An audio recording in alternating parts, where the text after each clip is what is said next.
Itong mga nakaraang araw, hindi lang ako ang pinuntirya ng fake news at harassment.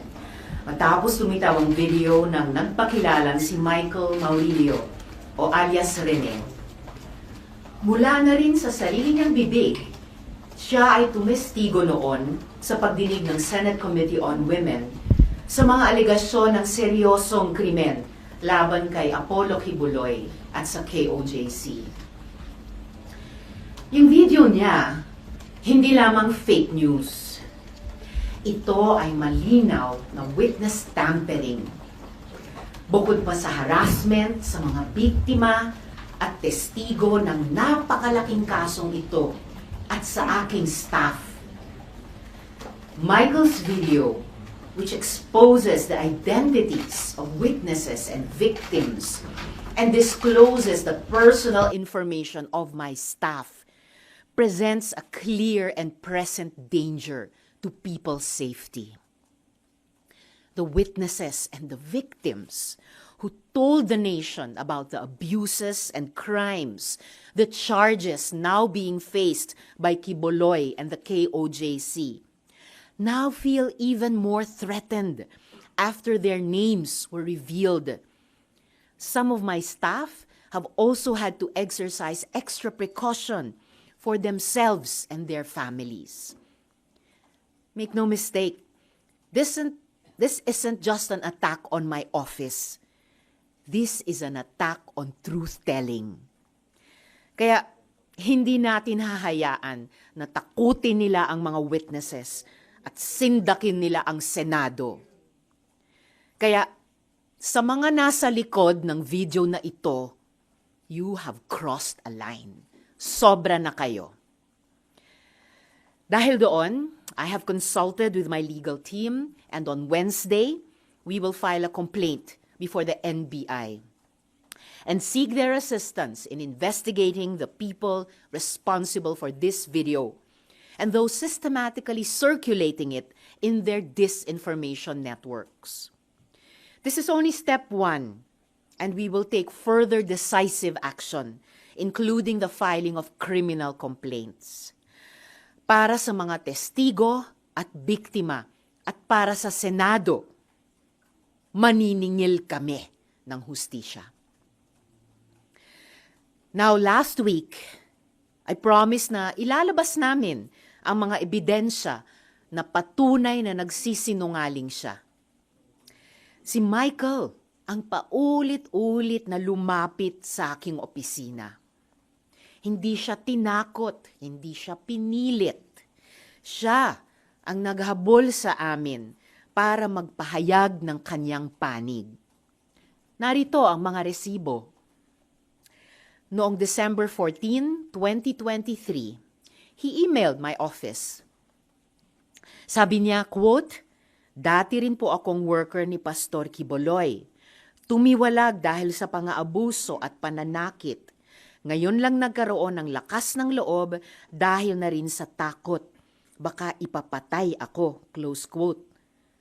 Taliwas yan sa sinasabi niyang nakumbinsi daw siya na tumestigo para mabayaran. Because we take some time to vet emails, nung pakiramdam niya ay hindi siya pinapansin, he messaged us 2 more times noong December 15, 2023 at January 28, 2024. Nasaan dyan ang pinilit? Muli, siya ang una at paulit-ulit na lumapit. He freely and voluntarily offered his testimony and assistance. Pangalawa, inutusan daw si Michael na idamay at idagdag sa testimonya niya si dating Pangulong Duterte at VP Sara Duterte. Kalimutan na ata ni Michael na sa pinakaunang salaysay na siya mismo ang gumawa at nagbigay sa aking opisina, andoon na ang pangalan ng mga Duterte. Sinulat niya, quote, "Minsan po nagvi-visit doon si former Pres Duterte at VP Sara Duterte," close quote. Siya ang nagbigay at nagsulat niyan. Again, Walang pumilit. Siya ang nagkusang loob. No one paid him. No one coerced him. I cannot stress this enough.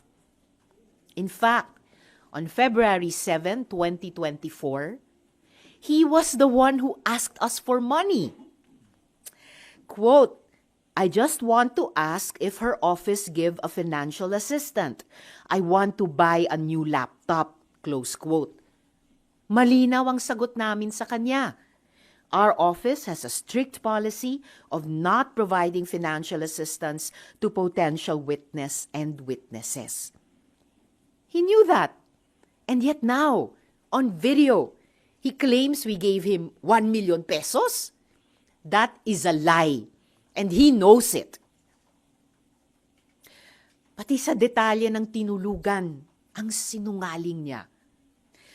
Wala akong kondominium na pagmamay-ari. Michael wasn't staying at one place. Inililipat siya sa iba't ibang safe house na inayos katulong ang religious groups at civil society dahil na rin sa sinabi niyang banta sa kanyang buhay. Again, mga kasama, he was moved between safe houses because he was afraid that his life was in danger.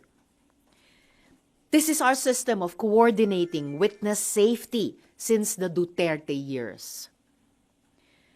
Kung may nagbayad kay Michael, di ako magtataka kung KOJC yan.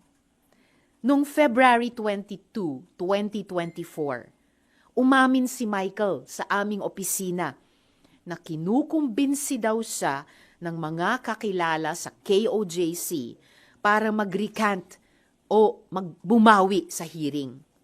Sumbong niya, quote, mag-recant daw ako para mapahiya si Senrisa, especially daw yung mga nakita ko sa mga Duterte. Bibigyan daw ako ng malaking pera, itatago daw ako, at bibigyan ng magaling na abogado, close quote. Yung inaakusa nila na pagbabayad at pagtatanim ng witness, mukhang sila ang gumagawa. So, sino talaga ang may modus?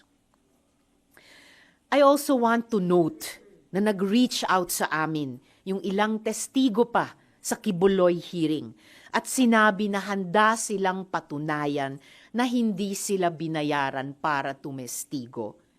Remember that Michael is only one of 14 witnesses na hindi nga siya ang star witness.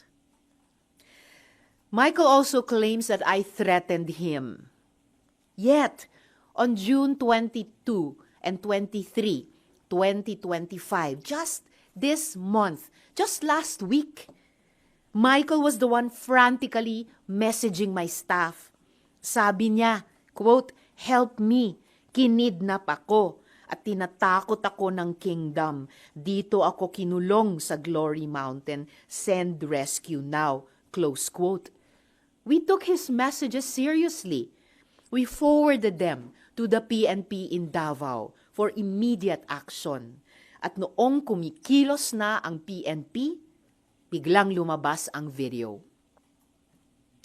Bago pa iyan, nakailang mensahe na rin si Michael na hinaharas siya ng ilang hindi kilalang individual pagkatapos ng pagdinig sa Senado. Katulad iyan ng nangyari sa Farmally hearings, kung saan dokumentado namin yung pagsumbong ng witnesses na siya ay tinakot at hinaras ng kampo ng Farmally. Yan ang totoong modus nila. So this is the real pattern here. After testifying in the Senate, witnesses are harassed and threatened, and then suddenly flipped.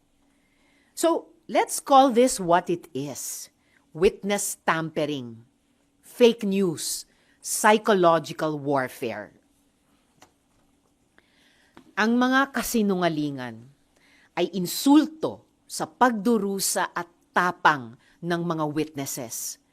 Tandaan natin, 14 sila. Mga witnesses na naglahad sa mga abusong ginawa sa kanila ni Kibuloy at ng KOJC. Sinungaling na nga nang haharas pa. Michael exposed people who trusted the Senate with their stories. And these are people who were already afraid. Now they are in danger.